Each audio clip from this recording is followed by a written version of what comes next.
Kaya kung nakakaisip ka ng mabuti at tapos ginawa mo, ikaw, nasa sarili mo. Kaya pagdadating yung isip na sana nasa gasaan yung matanda, iba na yon. Alam mo, si Satanas walang iniisip na mabuti. Kaya pag nag-iisip ka pa ng mabuti, ikaw pa yon, hindi pa si Satanas. Si Satanas walang iniisip na mabuti. Siya ang naka-impluwensya sa lahat ng tao sa panahon ni Noe.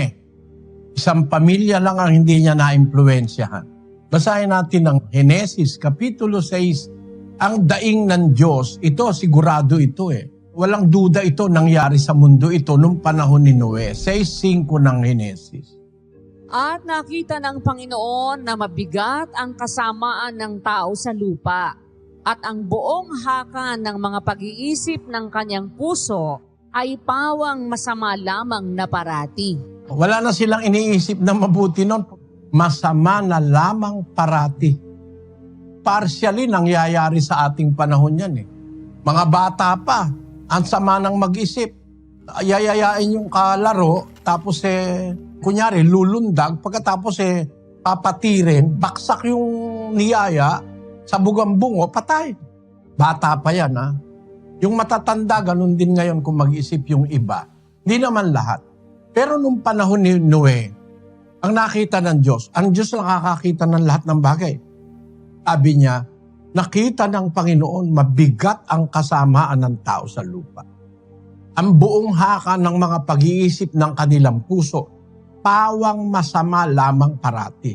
Kaya kung nakakaisip ka ng mabuti at tapos ginawa mo, ikaw, nasa sarili mo. Kaya pagdadating yung isip na sana nasa gasaan yung matanda, iba na yon.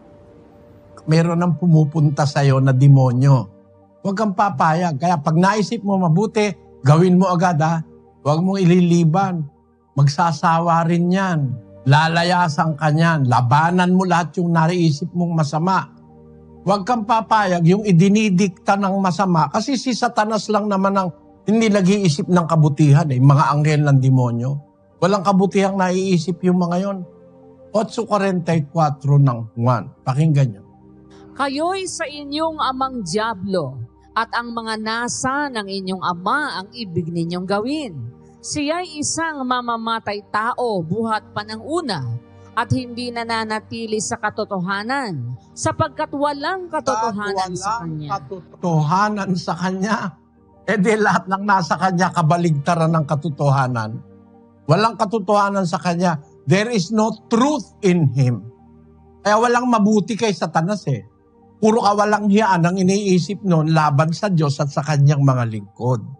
Kaya kung nakakaisip ka ng mabuti, pasalamat ka sa Diyos, hindi sira ulo mo. Gawin mo lang ng gawin yung mabuti pag nagkaroon ka ng opportunity, tapos pag may papasok na nag-iisip kang masama, lagi mo isipin si Satanas yun. Sabihin mo na lang, sa pangalan ni Jesus na taga Nazaret, layuan mo ako, Satanas. Yun ang sasabihin mo. Eksakto, yun ang sabihin mo Sa pangalan ni Jesus na taga Nazaret, layuan mo ako, Satanas. Lalayas yung mga yan. Kaya kung nakakaisip ka ng mabuti,